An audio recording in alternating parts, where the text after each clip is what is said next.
श्री राधे राधे। भक्तों, आप श्रवण कर रहे थे श्री नारद भक्ति सूत्र, देवर्षि जी के द्वारा विरचित सूत्रों में से 55वें सूत्र की चर्चा चल रही थी। और वो 55वां सूत्र है तत्प्राप्य तदेवावलोकयति तदेव शृणोति तदेव भाषयति तदेव चिंतयति। अर्थात उस प्रेम को प्राप्त करके उसी को देखता है। तदेवावलोकयति, उसी को देखता है। और तदेव शृणोति, अर्थात उसी को सुनता है। तदेव भाषयति, अर्थात उसी को बोलता है। और तदेव चिंतयति, अर्थात उसी का चिंतन करता है। इसी 55वें सूत्र की चर्चा चल रही थी भक्तों। हृदय में प्रेम आने पर सर्वत्र प्रेम ही दिखता है। कोई जीव नरक जा रहा है, प्रेमी की दृष्टि में आता है ये बहुत प्रेमी है, ये नरक जाकर अपने पाप ताप भोग करके स्वच्छ होकर प्रियतम के समीप जाएगा। ये तो हीरा है जो उनके कंठ तक पहुंचने के लिए खराद पर चढ़ने जा रहा है। ये स्वर्ण है जो उनका आभूषण बनने के लिए अग्नि में तपाया जा रहा है। प्रेम भरी दृष्टि देखती है पृथ्वी सूर्य में बैठे नारायण की परिक्रमा कर रही है, वायु उसी को ढूंढ रही है, सरिताएं उस समुद्र साई से मिलने भागी जा रही हैं। उसकी दृष्टि उदार हो जाती है, सब में उसे भगवत प्रेम दिखता है। एक गाय गिरिराज जी अर्थात गोवर्धन जी पर चरने आया करती थी। संध्या को घर लौटती तो उसके स्तनों में दूध नहीं मिलता था। गाय के स्वामी ने एक दिन उसका पीछा किया, देखा कि गाय गिरिराज जी के ऊपर एक शिला पर अपने पैर फैलाकर खड़ी हो जाती है और अपना सब दूध शिला पर गिरा देती। उस शिला को उल्टा गया तो श्रीनाथ जी की मूर्ति अर्थात श्री विग्रह प्राप्त हुआ। गाय में कितना प्रेम था। एक कवि ने कहा, जहां ऊंच या नीच का भेद न हो, जहां ऊंच या नीच का भेद न हो, जहां जात या पात की बात नहीं, जहां मंदिर मस्जिद चर्च न हो, जहां पूजा नमाज में भेद नहीं, जहां सत्य ही सार हो जीवन का, रिझवार सिंगार हो प्यार, जहां प्रेम ही प्रेम की सृष्टि मिले, चलो नाव को ले चलें खे के वहां। कई लोग सोचते हैं कि संसार में चोर न रहेंगे तो हम लोगों में चोर होने की आशंका करना बंद कर देंगे। संसार तो ऐसा कभी होने वाला नहीं। फल ये होगा कि तुम्हारी दृष्टि सदा चोर के आकार की बनी रहेगी। संसार जैसा है वैसा उसे रहने दो। तुम अपनी दृष्टि शुद्ध करो, अपना हृदय निर्मल करो। संसार को सुधारने स्वच्छ करने की ठेकेदारी ईश्वर पर है, हमारे ऊपर नहीं। आचार्य पर है, नेता पर है, तुम पर नहीं है। तुम्हारा हृदय स्वच्छ हो जाए तो तुम्हें सर्वत्र स्वच्छता दिखेगी। जिसके हृदय में प्रेम आ जाता है उसे सर्वत्र प्रेम ही दिखलाई देता है, ऐसा नारद जी कहते हैं। और फिर कहते तदेव शृणोति, अर्थात प्रेम को प्राप्त करके उस प्रेम को ही सुनता है। जो भी शब्द कान में पड़ता है उसे प्रेम ही जान पड़ता है। और भागवत जी में आया है कि असुरों को हम भगवत भक्त मानते हैं। क्यों? इसलिए कि त्रिलोकीनाथ भगवान में उन्होंने क्रोध के मार्ग से अपना चित्त प्रविष्ट किया है। क्रोध के मार्ग से अपना चित्त प्रविष्ट किया है त्रिलोकीनाथ भगवान ने।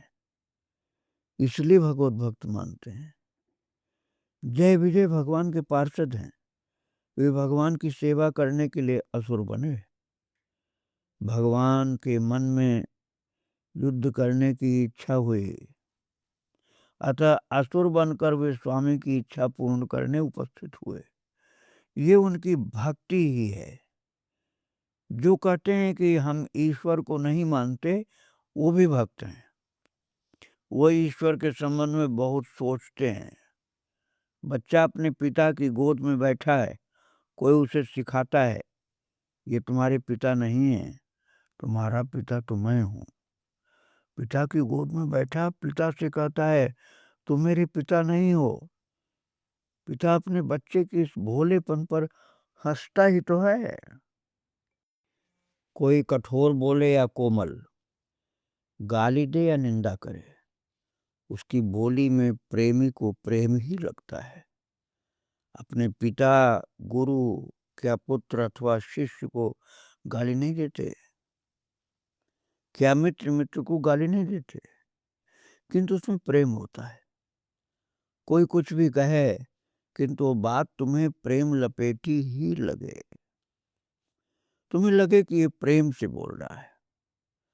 सुनी केवट के बहन प्रेम लपेटे अटपटे। केवट भगवान को नाव में बैठने को मना कर रहा था, और थोड़ा लक्ष्मण जी नाराज भी हो रहे थे, लेकिन राम जी को क्या दिखलाई पड़ रहा था?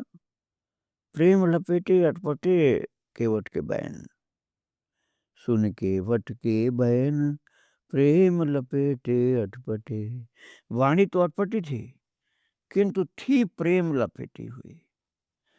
प्रेम एक चाशनी है, उसमें डूबकर वाणी मधुर हो जाती है। एक ने किसी को गाली दी, दूसरे ने कहा ये आपको गाली दे रहा है।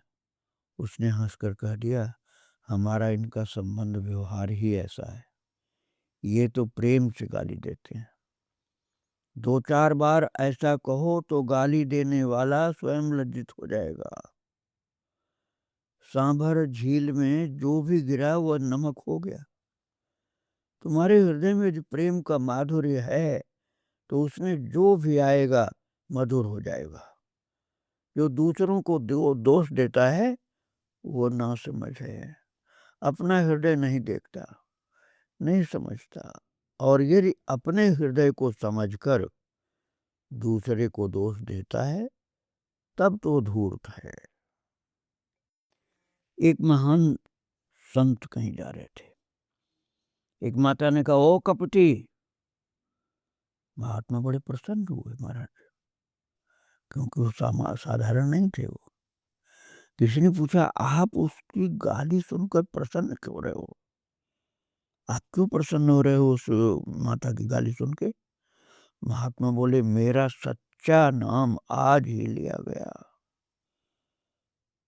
सच्चा नाम आज लिया गया। लोग बड़े बड़े सम्मान के शब्द बोलते थे, लेकिन माता ने कहा ओ कपटी, तो मैं तो कपटी हूँ, इसलिए सच्चा नाम आज लिया गया। बंगला की एक पुस्तक है तापसमाला, उसमें मुसलमान फकीरों की जीवनियाँ हैं। उसमें वर्णन है कि एक फकीर नौका में बैठे नदी पार हो रहे थे। उनका सिर घुटा हुआ था। नौका में कुछ गुंडे भी थे, बदमाश। एक ने कहा इसका घुटा सिर तो जूता बजाने योग्य है। एक ने जूता मार दिया। फकीर ने सह लिया, किंतु ईश्वर को सहन नहीं हुआ। आकाशवाणी हुई फकीर तू पसंद करे तो नौका उलट कर इन दुष्टों को डुबा दूं। फकीर ने घुटने टेके और हाथ जोड़कर बोला मेरे मालिक, आप उलटना ही चाहते हैं तो नौका क्यों उलटते हैं? इनकी बुद्धि ही पलट दीजिए ना। महाराज, महान जो होते हैं उनकी यही बात होती है। हुक्का पीने वाले जानते हैं कि हुक्के की नली में धुआं बैठता जमता है, तंबाकू के धुएं में दुर्गंध होती है, वो दुर्गंध हुक्के की नली से निकलती है। इसी प्रकार जिनके हृदय में प्रेम भरा है, उनके कर्ण में कोई बात प्रवेश करती है तो प्रेम से सुख वासित हो जाती है। कल्याणकारी प्रेम सद्भाव वाले को ही प्राप्त होता है। भगवान की बड़ी कृपा हो तब किसी को प्रेम की प्राप्ति होती है। वो प्रेम न सुख से बढ़ता न दुख से घटता है, दोनों ही प्रियतम के लिए प्रतीत होते हैं। अतः दरिद्रता, ऐश्वर्य, रोग, स्वास्थ्य, स्वप्न, जागृत, सब अवस्थाओं में प्रेम एक समान रहता है। हृदय को उसी में विश्राम मिलता है। वार्धक्य से उसका रस बासी नहीं पड़ता। कुछ लोग एक महात्मा के दर्शन करने घर से 14 मील पैदल चलकर गए और उनको प्रणाम करके जैसे ही बैठे वैसे ही वे लोटा लेकर शौच के लिए चले गए। भक्तगण उनकी प्रतीक्षा करते बैठे रहे। घंटे 2 घंटे पीछे पता लगा कि वे गंगा किनारे आगे चले गए, अब आज नहीं लौटेंगे। बेचारे फिर 14 मील पैदल चलकर घर लौट आए। ऐसी स्थिति में लोग प्राय खिन्न हो उठते हैं, किंतु उन्हें तनिक भी बुरा नहीं लगा। यह है प्रेम की बात है भक्तों। एक महात्मा के पास लोग जाते तो वे गाली देकर कहते, यहाँ क्या कोई दुकान लगे, मेरे पास आने का क्या काम है। ईश्वर उपासना पूर्वक अर्थात भगवान की पूजा करते हुए वैराग्य होकर जिसे ज्ञान हुआ है, उस महान व्यक्ति के जीवन में ज्ञान होने पर भी एक माधुर्य बना रहता है। वैराग्य के बिना तो ज्ञान होता नहीं, किंतु जिसे धर्मानुष्ठान के द्वारा बिना ईश्वर की उपासना के ही वैराग्य होकर ज्ञान हुआ है, उस ज्ञानी के जीवन में माधुर्य नहीं होता। परमहंस रामकृष्ण ज्ञानी थे, किंतु प्रत्येक स्त्री को देखकर माँ माँ माँ कहने लगते। उनमें प्रगाढ़ भक्ति थी, सुनने में प्रेम था इसलिए कर्ण मिले, देखने में प्रेम था इसलिए दृष्टि नेत्र मिले। इसी प्रकार हृदय इसलिए मिला है कि ईश्वर से प्रेम करना है। ये सृष्टि ही प्रेम से हुई है। प्रेम है तो सबके हृदय में, किंतु संसार में लगकर वो विकृत हो गया है। ईश्वर से प्रेम होना कठिन है, और हो जाए तो उसकी पहचान यह है कि सर्वत्र प्रेम ही दिखता है। सब बोलियों में प्रेम ही सुनाई पड़ता है। श्री कृष्ण की द्वारका की रानियां रात में चील की चीख सुनकर कहती हैं, कुर्री तुम विलाप कर रही हो, तुम्हें नींद नहीं आती क्या? अरे संसार की रात्रि आने पर तो ईश्वर भी अपने ज्ञान को छिपा कर सो जाते हैं। सखी, क्या हमारी भांति कमल लोचन श्री कृष्ण ने अपनी उदार मुस्कान से लीला कटाक्ष पूर्वक देखकर तुम्हारे हृदय को भी छिन्न भिन्न कर दिया है? क्या तुम भी कृष्ण वियोगिनी हो? वे पृथ्वी, समुद्र, पर्वत, कोकिल, हंस सबको श्री कृष्ण के प्रेम में मग्न देखती हैं। सबकी वाणी में उन्हें प्रेम ही स्वर सुनाई पड़ता है। प्रेम का ही स्वर, प्रेम का ही स्वर सुनाई पड़ता है।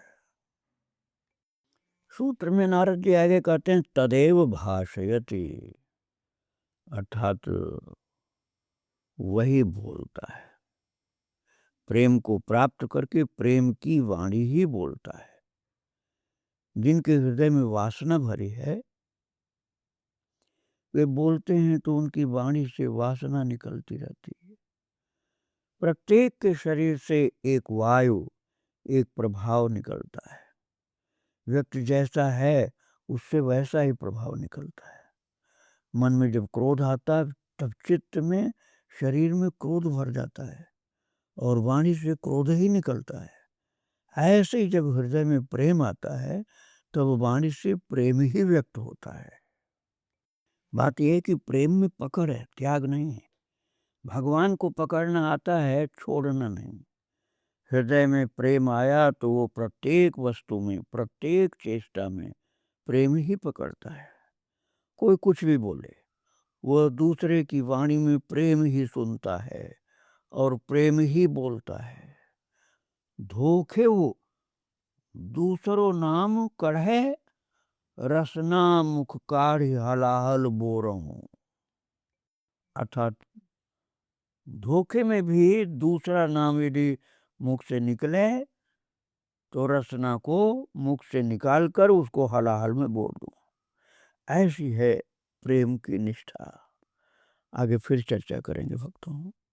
आज प्रभु को और उनके भक्तों को, देवर्षि नारद को प्रणाम करके यही विराम दे रहा हूँ। श्री राधे राधे।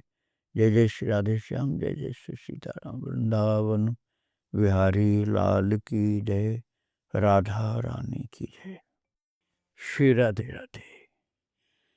भक्तों, आप श्रवण कर रहे थे श्री नारद भक्ति सूत्र।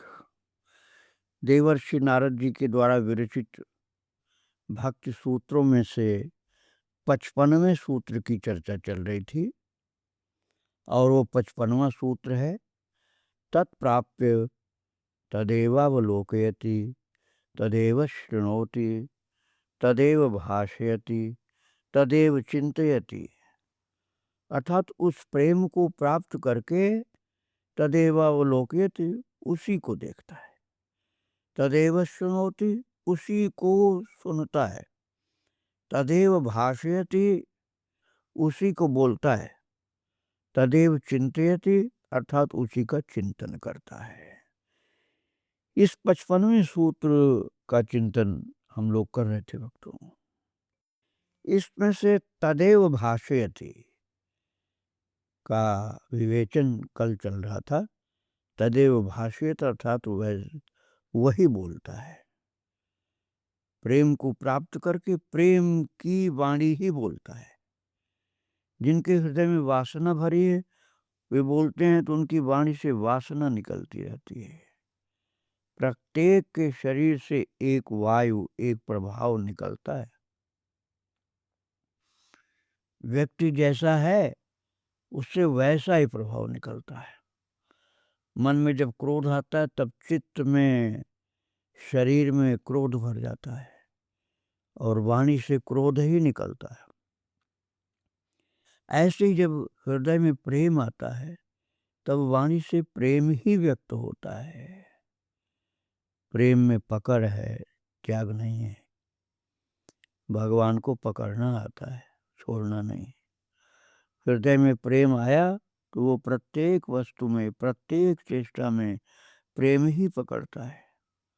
कोई कुछ भी बोले, वो दूसरे की वाणी में प्रेम ही सुनता है और प्रेम ही बोलता है। इसलिए एक महान प्रेमी संत ने कहा है, धोखे दूसरो नाम कढ़े, रसना मुख काढ़ी हलाहल बोरो। ये धोखे से भी दूसरा नाम निकलता है तो रसना मुख काढ़ी हलाहल बोरो, तो जीभ को मुंह से निकाल करके हलाहल में बोल दो, अर्थात जार में डालो। तो प्रेम ही मुख से निकलना चाहिए। एक साधु सम्मेलन में एक महात्मा बहुत कटु बातें कहने लगे, बहुत ज्यादा कड़वी बातें। तो एक महात्मा ने उनसे कहा, स्वामी जी आप मेरी एक सलाह माने, जेब में शहद की शीशी रखा करें, बोलना हो तो बूंद दो बूंद जीवा पर डाल लिया करें, जिससे मुख से शब्द तो मीठे निकलें। मीठा बोलने में भला क्या व्यय होता है। ये शहद की शीशी क्या है? प्रेम है। शहद की शीशी अर्थात प्रेम अपने मुख में रख के बोलिए। जिसके हृदय में ये आ गया उसकी वाणी प्रेम में डूबी निकलती है। फिर देवर्षि नारद जी इस सूत्र में कहते हैं तदेव चिंतयति, अर्थात प्रेम को पाकर उसी का चिंतन करता है। चिंतन के 4 भाग होते हैं, संकल्प, विकल्प, विचार तथा अहंकार। जिसे प्रेम की प्राप्ति हो जाती है वो प्रीतम के संबंध में ही संकल्प करता है, उनसे मिलना है, उनसे मिलना है, उनसे मिलना है, ये संकल्प है। उनकी सेवा के लिए पुष्प लाना है, धूप दीप नैवेद्य आदि एकत्र करना है, ये विकल्प भी उन्हीं के संबंध में करता है। और कारण कवन नाथ नहीं आए, श्री भरत जी ये संकल्प विकल्प कर रहे हैं। तदेव चिंतयति, संकल्प विकल्प विचार तथा अहंकार उन्हीं के लिए। उत्तरकांड में लिखा हुआ है मानस में, कारण कवन नाथ नहीं आए, जान कुटिल की धोमोहि बिसराए। जो राम जी के चिंतन में प्रेम में डूबे हुए भरत जी कहते हैं कारण कवन नाथ नहीं आए, मेरे स्वामी मेरे प्रभु क्यों नहीं आए, क्या कारण है। जान कुटिल की धोम मोहि बिसराए, क्या मुझे कुटिल समझ करके भूल गए प्रभु, मुझे बिसरा दिए। और तो उसका संकल्प विकल्प करने वाला मन ही नहीं, केवल मन ही नहीं, बुद्धि भी उस प्रेमास्पद में ही लगती है। उसके मिलन के उपाय, उसके स्वरूप स्वभाव आदि का ही वो विचार करती है। और उसका अहंकार भी यही होता है कि हम उनके हैं। इसलिए महान प्रेमी भक्त कहता है अस अभिमान जाई जनि भोरे, मैं सेवक रघुपति पति मोरे। केवल यही नहीं कि हम उनके हैं, ये भी कि वे हमारे हैं।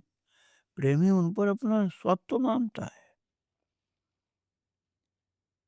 इसलिए ऐसा अभिमान कभी जाए नहीं मेरे मन से कि मैं उनका सेवक हूँ, वही मेरे स्वामी हैं और हम उनके हैं, ये तो तदीयता है। और वे मेरे हैं, ये मदीयता है। हम उनके हैं, ये तदीयता अर्थात उनके हैं, और वे मेरे हैं, ये मदीयता अर्थात मेरे हैं। श्री राधा कहती हैं सखी नंदलाल न आवन पावे, सखी नंदलाल न आवन पावे। थोड़ा सा प्रेम के कारण ही स्वत्व, कितना स्वत्व, कितना अपनत्व है कि वे हमारे ऊपर औरों के पास जाते हैं। एकांगी प्रेम में प्रीति परिपूर्ण नहीं होती, दोनों के हृदय में प्रेम हो तब प्रीति परिपूर्ण होती है। चातक के प्रेम की प्रशंसा चाहे जितनी भी की जाए, किंतु मेघ तो चातक से प्रेम करता नहीं, अतः यहाँ प्रेम की परिपूर्णता नहीं है। जो बिखरी वस्तुओं को एकत्र कर दे उसे स्नेह करते हैं, स्नेह कहा जाता है। बिखरी वस्तुओं को एकत्र कर दे उसे स्नेह कहा जाता है, अर्थात प्रेम कहा जाता है। जो दो हृदयों को एक करे वो प्रेम है, और प्रेम स्वारसिक होता है। स्वरस अर्थात जैसे घी न मीठा होता है न नमकीन होता है। जैसी वस्तु में मिलाओ, मीठे में मिलाओ तो मीठे का आनंद, और नमकीन में मिलाओ तो नमकीन का आनंद, वैसा ही हो जाता है घी। ये स्वारसिक है, अपना रस उसका, चीनी स्वयं मीठी है। इसी प्रकार प्रेम स्वतः रसमय है।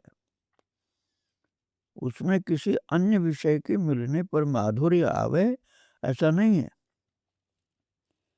प्रेम में प्रियतम से माधुर्य प्रियतम को मधुर बनाता है। प्रेम की गति बड़ी वक्र है। श्री रूप गोस्वामी ने ऐसा बताया है। श्री रूप गोस्वामी कहते हैं, गोपी कहती है, सखी नंद नंदन का प्रेम जिसके हृदय में जागता है वही इस प्रेम के वक्र मधुर पराक्रम को जानता है। ये प्रेम पीड़ा इतनी देता है कि कालकूट विष के क्वाथ का भी गर्भ चूर हो जाए, और साथ ही उससे नित्य ऐसी माधुरी झरती है कि अमृत भी उसके सम्मुख तुच्छ है। जो संसार की क्रिया वस्तु शब्द को देखते परखते हैं वे प्रेम को क्या समझे। जिसके हृदय में प्रेम आता है वही इसकी वक्रता की मधुरिमा समझ पाता है।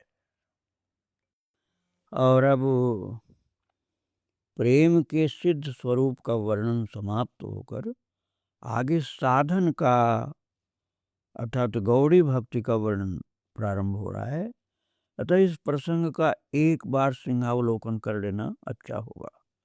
देवर्षि ने प्रेम लक्षणा भक्ति का निरूपण करते हुए कहा कि वो प्रेम किसी पात्र विशेष में प्रकाशित होता है। प्रकाशते क्वापि पात्र है। प्रेमी गुण देखकर प्रेम नहीं करता क्योंकि उसमें कामना नहीं होती, इसलिए उसका प्रेम टूटता भी नहीं। प्रेम सूक्ष्मतर तथा अनुभव स्वरूप है। जिसे प्रेम की प्राप्ति हो जाती है वो प्रेम का स्वरूप बन जाता है। ये सूत्र जो बोला है ना देवर्षि नारद जी ने, तत्प्राप्त तदेवावलोकयति, आदि पूरे सूत्र का अभिप्राय है। जिससे प्रेम की प्राप्ति हो जाती है वो प्रेम का स्वरूप बन जाता है। ये पूरे सूत्र का अभिप्राय है। प्रियतम और प्रेमी दोनों अमृता स्वरूप हैं। प्रेम में क्षण क्षण अभिवृद्धि होती है। उसमें प्यास कभी तृप्त नहीं होती।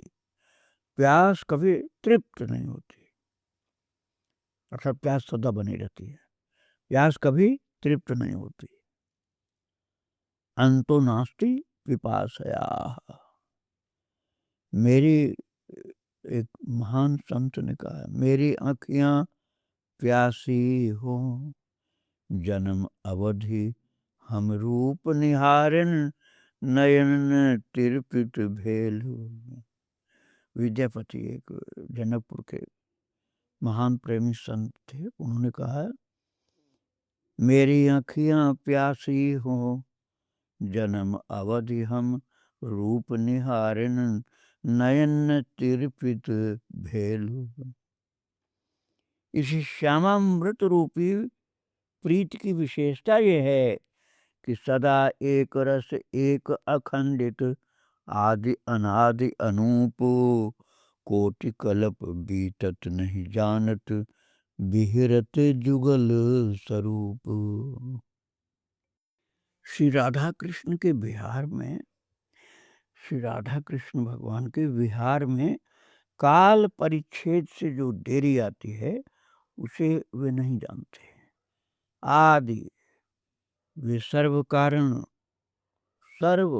कारण है। अनादि उनका कोई कारण नहीं।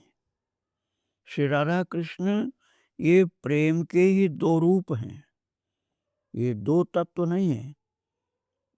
इनमें कर्म मूलक परिपाक नहीं है, प्रकृति नहीं, परमाणु नहीं, जगत नहीं। ये तो भगवान के स्वरूप भूत आह्लाद सहज विलास हैं। और प्रेम जहाँ एकांगी होता है वहाँ आनंद का परिपाक नहीं होता। चातक कमल मीन इनमें वियोग की तड़पन तो है किंतु रस का उल्लास नहीं है। श्री राधा कृष्ण में प्रेम पूर्ण है। चक्रवाक का प्रेम वियोग का प्रेम है और कमल का प्रेम संयोग का है। किंतु जो संयोग से या वियोग से घटे बढ़े वो प्रेम सच्चा प्रेम नहीं है। संयोग वियोग देश में तथा काल में होते हैं। प्रेम देश काल से अपरिच्छिन्न है। अतः प्रेम की पूर्णता वहाँ है जहाँ प्रेमी और प्रियतम दोनों के हृदय में प्रेम हो, जहाँ प्रेमी और प्रियतम एक दूसरे के ध्यान में तदाकार हो जाते हों। एक समय युगल सरकार एकांत में अपने नित्य धाम के निवृत्त निकुंज में विराजमान थे और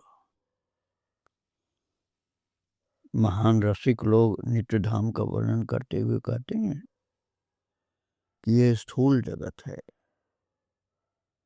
इससे सूक्ष्म जगत स्वर्ग लोकादि परे हैं और उससे परे कारण जगत प्रकट है।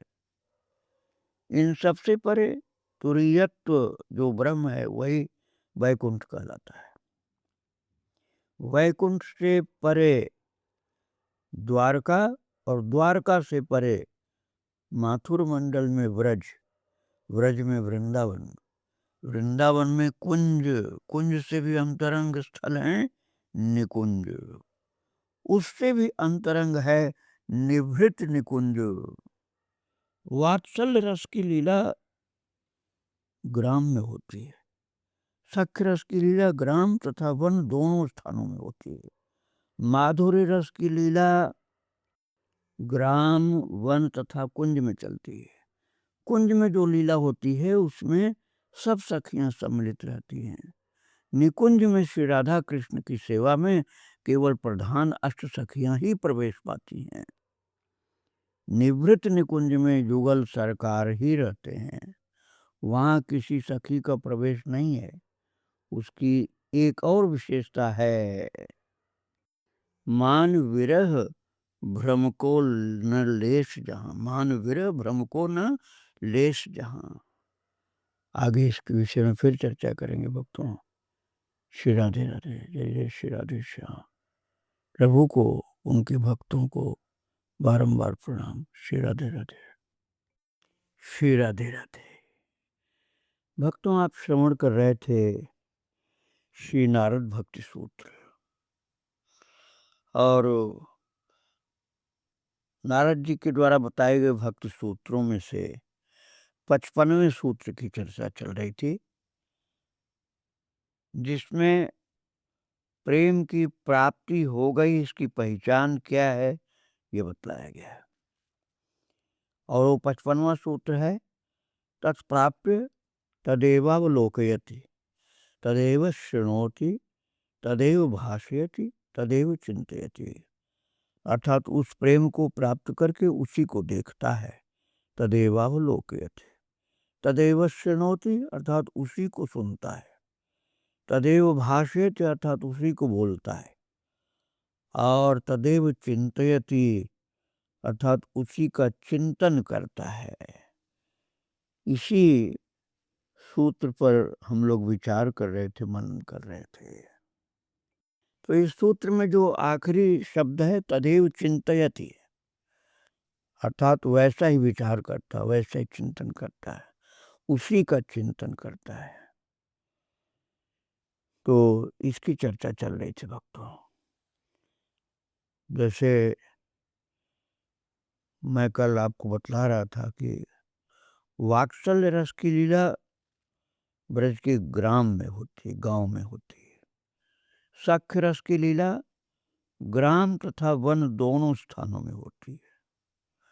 और माधुर्य रस की लीला ग्राम वन तथा कुंज में चलती है।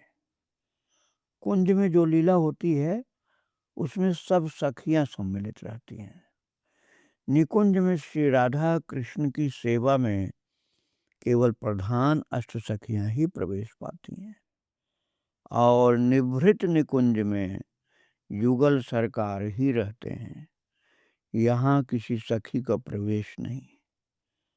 उसकी एक और विशेषता है, मान विरह भ्रम को न लेश जहाँ, मान विरह भ्रम को न लेश जहाँ, ये विशेषता है। और जहाँ मान का, विरह का, भ्रम का कोई लेश भी नहीं होता है। ये वर्णन किस लिए आचार्यों ने किया? तदेव चिंतयति, उसी का चिंतन करने के लिए। ये चिंतन अखंड चलता है, निद्रा में भी ये बंद नहीं होता। और एक संत के घर एक मित्र आए, तो उन्होंने उन्हें जागते में कभी भगवान नाम लेते नहीं सुना था। इतना गुप्त भक्ति थी उनकी, जागते में उन्होंने, जो घर आए थे उनको कभी भगवान नाम लेते नहीं सुना था। और दोनों एक ही चारपाई पर सो गए। निद्रा में जब उनकी श्वास की गति बढ़ी तो उससे स्पष्ट भगवान नाम सुनाई देने लग गया। और एक बार गोलोक में बड़े बड़े देवता श्री कृष्ण का दर्शन करने आए। गोलोक में बड़े बड़े देवता श्री कृष्ण का दर्शन करने आए और श्री कृष्ण सो रहे थे और उनके रोम रोम से राधा राधा राधा, श्री कृष्ण के रोम रोम से राधा राधा ऐसा निकल रहा था। तो श्री राधा ने ये देखा तो सोचा इतना अपार प्रेम है इनका मुझसे। वे कृष्ण कृष्ण कहती हुई प्रेमावेश में मूर्छित हो गई।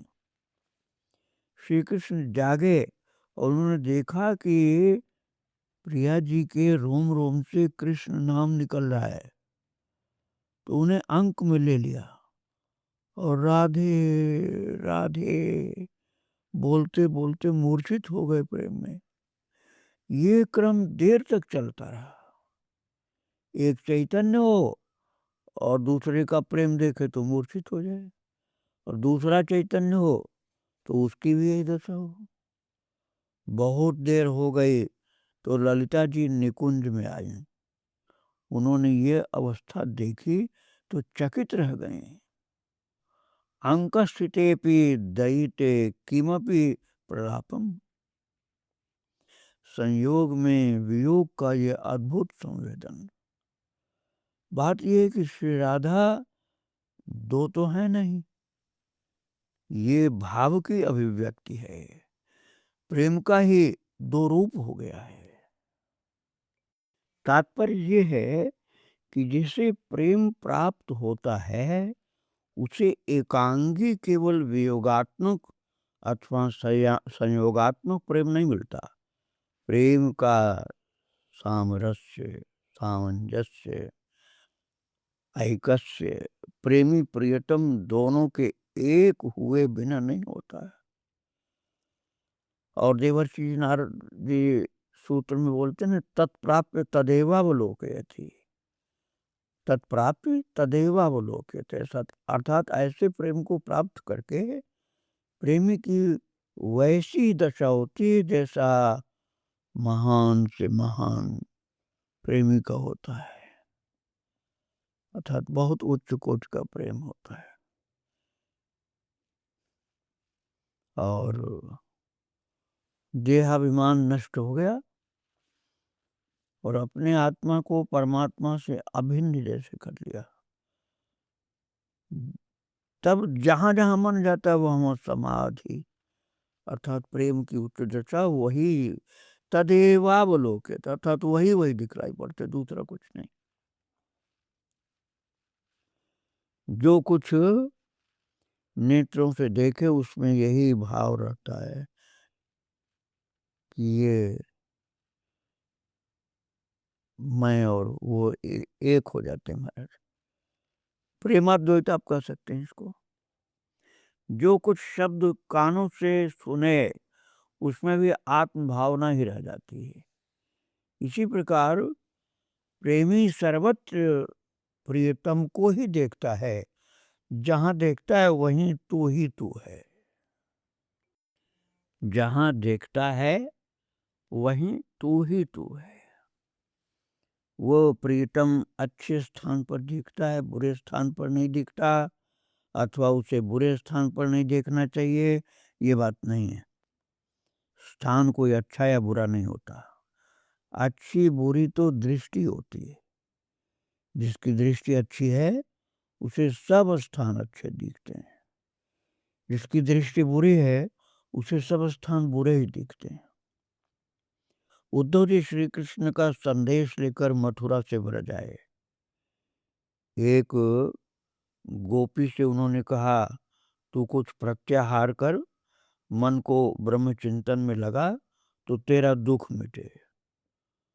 गोपी बोली, नाहिन रहो ही में ठौर, नाहिन रहो ही में ठौर, नंद नंदन अछत कैसे आनिए उर और, नंद नंदन अछत कैसे आनिए उर और, अर्थात नंद नंदन के होते हुए मैं दूसरे को कैसे हृदय में ला सकूं, तो अब इतनी जगह ही नहीं हृदय में। तो गोपी को कृष्ण के अलावा दूसरा जो उद्धव जी कह रहे थे ना कि कुछ प्रत्याहार कर, ब्रह्म चिंतन में मन को लगा, बोले अब मेरे मन में दूसरा, हृदय में कोई दूसरी ठौर नहीं रह गई, और नंदनंदन के रहते हुए अब दूसरे को मैं कैसे ले आऊं अंदर। तो दूसरी गोपी के समीप जाकर उद्धव ने कहा, श्याम तुझे छोड़कर चले गए तो कुछ धारणा ध्यान कर, जिससे वे भूलें और चित्त शांत हो। क्योंकि उद्धव जी ज्ञानी पुरुष थे, इसलिए ज्ञान मार्ग बता रहे थे। तो उसने कहा, उद्धव मन न भये 10-20, हे उद्धव मन 10-20 तो है नहीं, एक ही तो मन है, और वो एक जो है, एक हो तो सो गयो श्याम संग को आराधेश। एक ही तो मन है और वो भी श्याम के साथ चला गया। अब दूसरा मन ही नहीं कि जो आपके बताए हुए इसकी आराधना करे।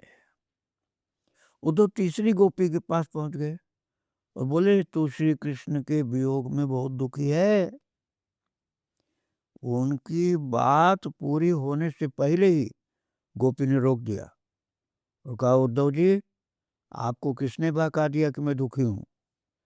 मेरे श्याम सुंदर कहीं चले गए हैं, ये भ्रम आपको कैसे हुआ? अरे मैं तो जित देखूं तित श्याममयी है, जहां देखती हूँ वहां का सारा दृश्य श्याममयी दृश्य होता है। केवल श्याम ही श्याम मुझे दिखते हैं और कुछ नहीं दिखता। चिंतन की यह अवस्था है कि एक के मन में श्री कृष्ण ऐसे बसे हैं कि दूसरे के लिए स्थान ही नहीं, दूसरे का मन ही अपने पास नहीं, वो श्याम के ही संग चला गया।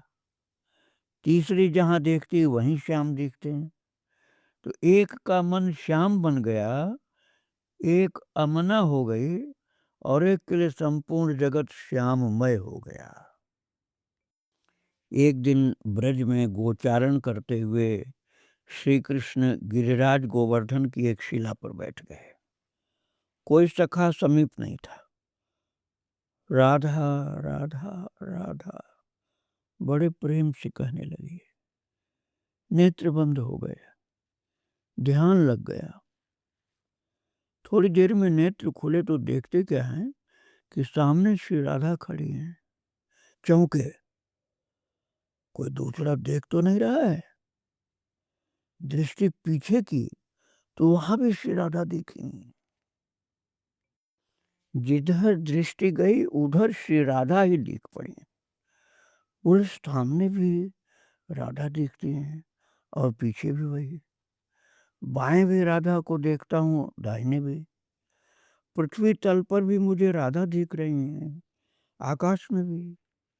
ये मेरे लिए त्रिलोकी राधा मैं कैसे हो गई? महाकवि जयदेव ने गीत गोविंद में श्री राधा की अवस्था का वर्णन करते हुए कहा है, पतति पतत्रे विचलति पत्रे शंकित भवदुपयानम। रचयति शयनम सचकित नयनम पश्यति तव पंथानम। अर्थात पत्ते के टूटने से, हिलने से, पक्षी के उड़ने से, पशु के दौड़ने से यही लगता है कि वे आ रहे हैं, वे आ रहे हैं। प्रत्येक शब्द में प्रेमी को प्रियतम की पदध्वनि ही सुनाई पड़ती है। प्रेमी बोलते हैं तो उसी पृष्ठ का नाम लेते हैं, उसी की चर्चा करते हैं। दूसरों की कौन कहे? महाराज सगुण की ही चर्चा, अर्थात जहां प्रेम पूरा का पूरा है वो इसी की चर्चा। सुखदेव जी को ज्ञानी कहा जाता है, लेकिन महाराज वो महान प्रेमी भी थे। ठीक है, ज्ञानी भी मानो आप, लेकिन महान प्रेमी। वो कहते हैं, राजर्षि परीक्षित, मेरी निर्गुण में दृढ़ निष्ठा है, किंतु करूं क्या? उत्तम श्लोक भगवान की लीला चरित ने मेरे चित्त को पकड़ लिया। इससे विवश होकर मैं श्रीमद् भागवत का अध्ययन मैंने किया। और ये कोई अकेली मेरी बात नहीं है। राजन, प्रायः निर्गुण तत्व में स्थित एवं विधि निषेध से परे हो गए मुनिगण भी श्री हरि के गुण कथन में रमनते, आनंद मानते हैं। निश्चय गुणे पथ विचरताम को विधि को निषेध। जो त्रिगुणों से परे हो गए हैं उनके लिए न कोई विधि है न कोई निषेध है। अब कोई कहे कि ऐसे महान ब्रह्मज्ञानी के लिए भक्ति करने का विधान कहाँ है, तो कहना पड़ेगा कि यदि उसके लिए भक्ति करने का विधान नहीं है तो वो भक्ति न करे, ऐसा निषेध भी कहाँ है। जिसने कर्ता को ही भस्म करके उसकी राख शरीर में लपेट ली, उसे विधि निषेध कौन बतलाएगा। इस अवस्था को प्राप्त करके भी जो मुनि होते हैं भगवान के गुणों का ही गान करते हैं, क्योंकि इत्थम भूत गुणों हरि, भागवत जी में लिखा है। भगवान के गुण की यही विशेषता है कि भगवान का प्रेम हृदय में आ जाने पर तो सर्वत्र भगवान ही भगवान दिखते हैं। सरग नरक अपवर्ग समाना, जहाँ तन दीख धरे धनुबाना। तो भक्तों, उच्च कोटि के सच्चे प्रेमी की यही दशा होती है। आगे फिर इस विषय में हम चिंतन करेंगे। आज प्रभु को, देवर्षि नारद जी को और प्रभु के सब भक्तों को प्रणाम करके ही विराम दे रहा हूँ। श्री राधे राधे, जय जय श्री राधे श्याम, जय जय श्री सीताराम। वृंदावन बिहारी लाल की जय, राधा रानी की जय। श्री राधे राधे, श्री राधे राधे। भक्तों, आप श्रवण कर रहे थे श्री नारद भक्ति सूत्र, जिसमें 55वें सूत्र की चर्चा चल रही थी। और वो 55वां सूत्र है, प्रेम की प्राप्ति हो गई, इसकी पहचान। प्रेम की प्राप्ति होने पर मनुष्य की दृष्टि बदल जाती है, वाणी बदल जाती है, स्वभाव बदल जाता है। जैसे छेने को चाशनी में डुबा दो तो उसके कण कण में मिठास भर जाती है। ऐसा देवर्षि नारद जी 55वें सूत्र में बताते हैं, जिसकी व्याख्या चल रही थी। और वो 55वां सूत्र है, तत्प्राप्य तदेवावलोकयति तदेव शृणोति तदेव भाषयति तदेव चिंतयति। अर्थात उस प्रेम को प्राप्त करके उसी को देखता है, प्रेमी उसी को देखता है, उसी को तदेवावलोकित अर्थात उसी को देखता है। और वो प्रेमी तदेव शृणोति, उसी को सुनता है। और वो प्रेमी तदेव भाषित, उसी को बोलता है।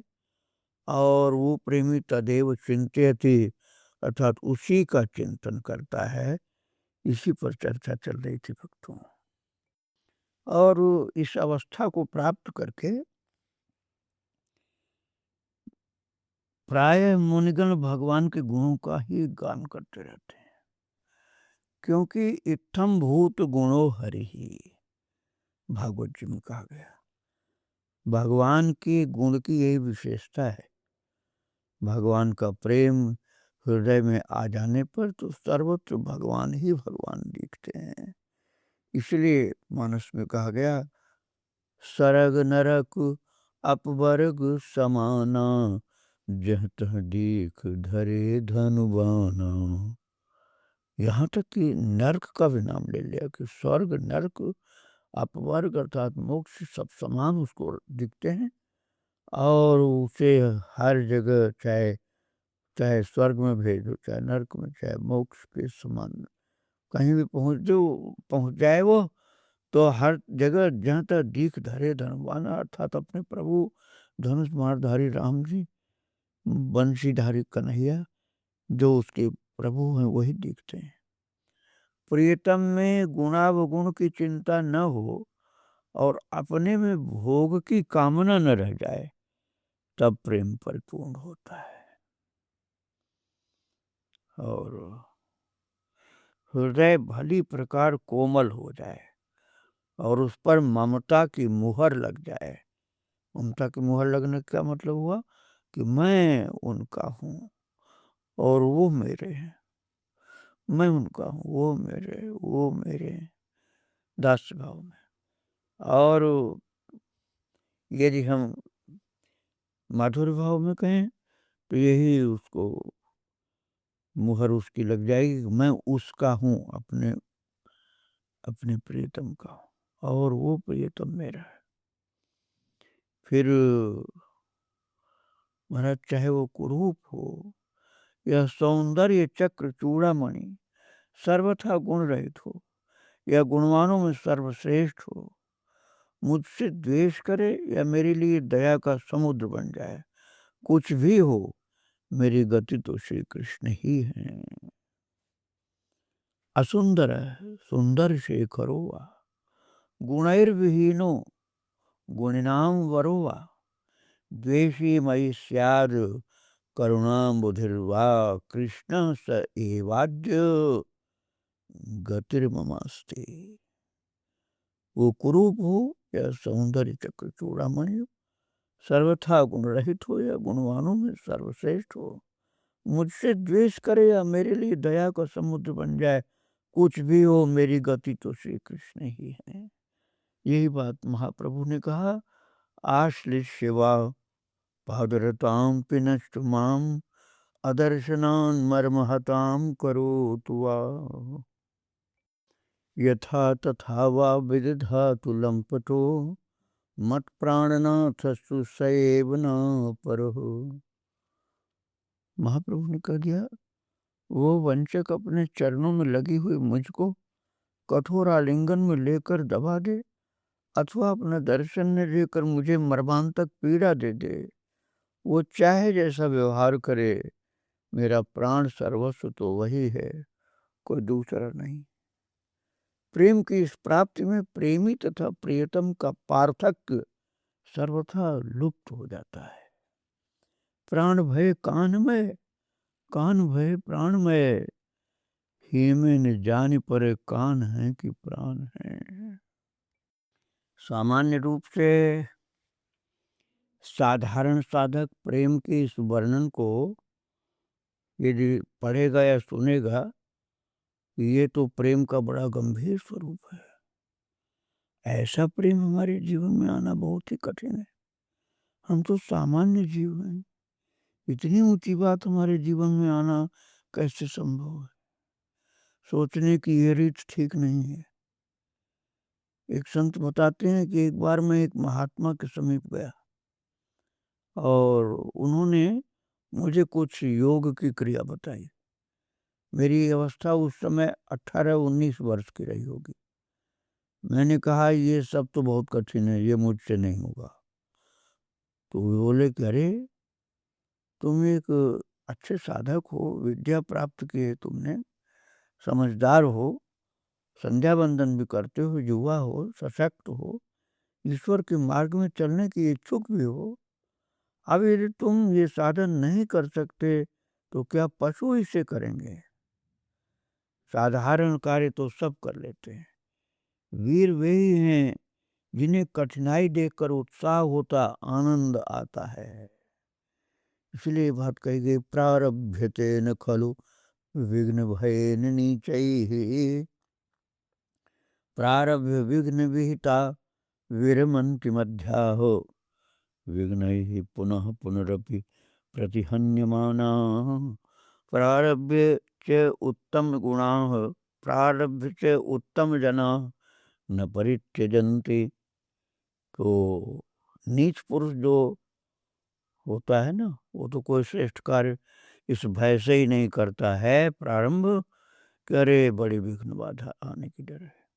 और जो मध्यम होता है वो प्रारब्ध विघ्न विहिता विरमंति मध्या, मध्यम कोटि के पुरुष तो कार्य आरंभ करते हैं पर कोई विघ्न आ जाए तो बीच में छोड़ देते हैं, किंतु उत्तम पुरुष वे हैं जो विघ्न पुनः पुनरपि प्रतिहन्यमाना, प्रारब्ध च उत्तम जना न परित्यजन्ति।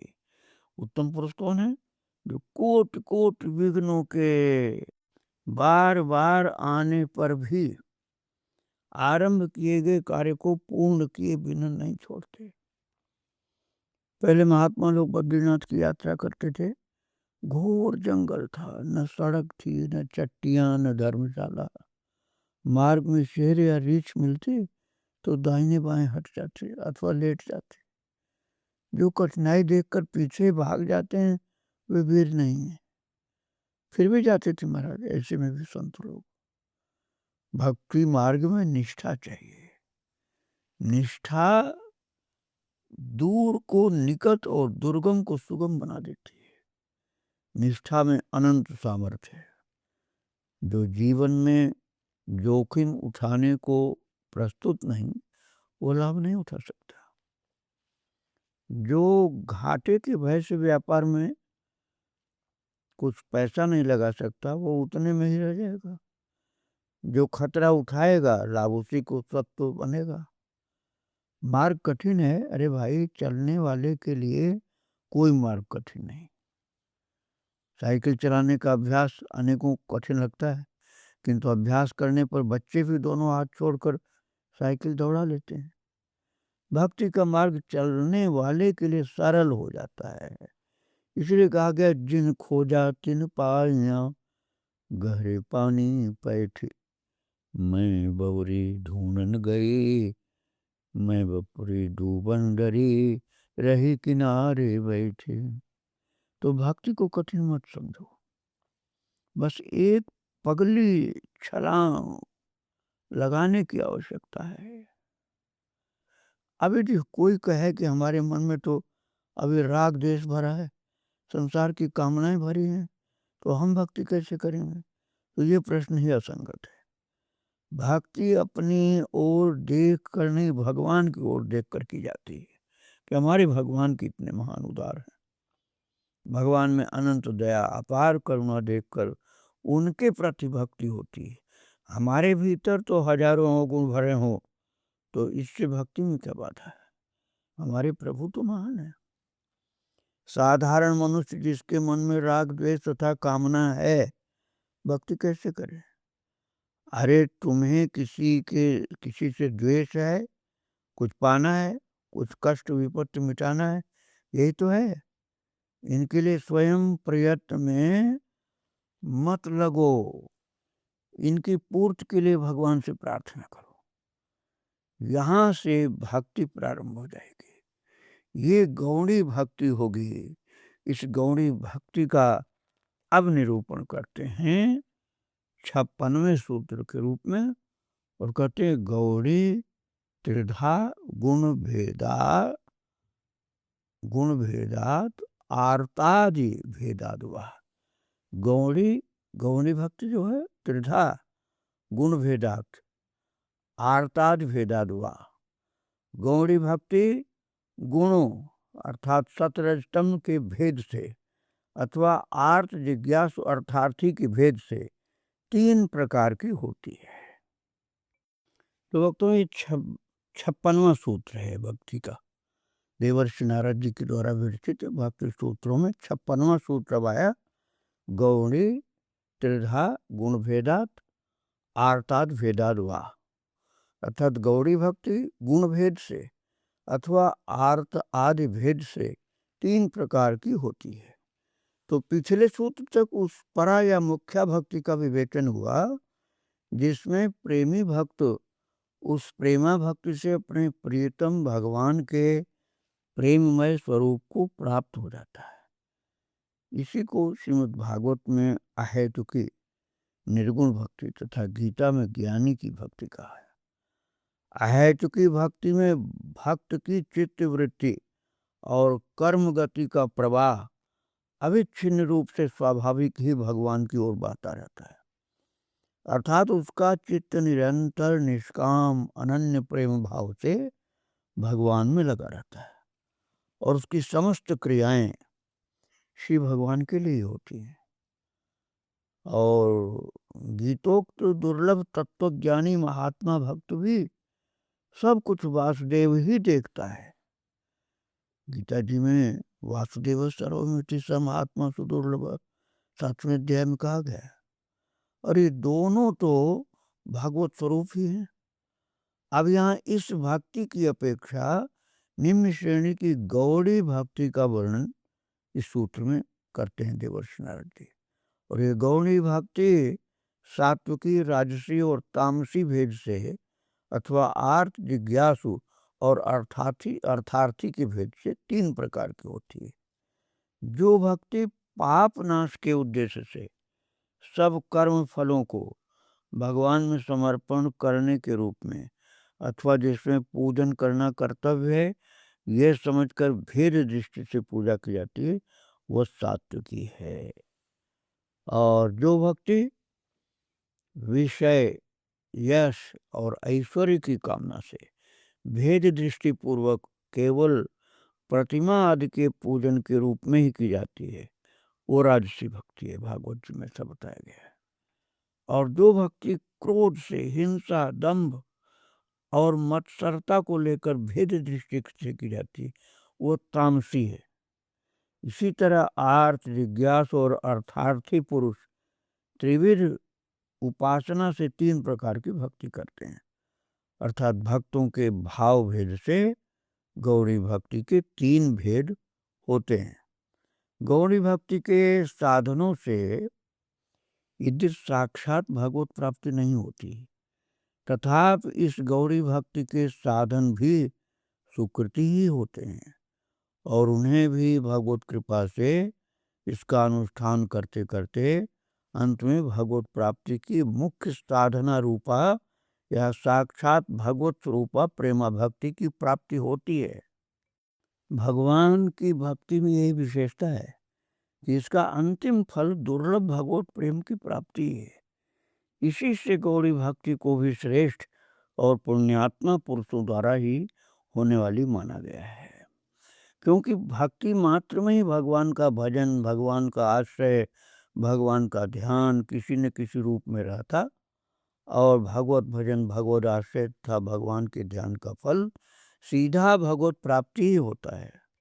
अतएव किसी प्रकार से भी हो भगवान की भक्ति मनुष्य को अवश्य ही करनी चाहिए, परंतु जहाँ तक हो सके सात्विकी भक्ति अथवा त्रिभुवन के वैभव को भी अनर्थ एवं भगवान को ही परम अर्थ परम धन मानकर उसी के प्रेम की प्राप्ति के लिए सच्चे अर्थार्थी के भाव से भक्ति करनी चाहिए। भक्तों इस पर आगे फिर चर्चा करेंगे। आज प्रभु को देवर्षि नारद जी को और सब भगवान भक्तों को बारंबार प्रणाम। श्री राधे राधे जय जय श्री राधे श्याम जय जय श्री सीताराम। वृंदावन विहारी लाल की जय। राधे राधे श्री राधे। राधा रानी की जय। श्री राधे श्री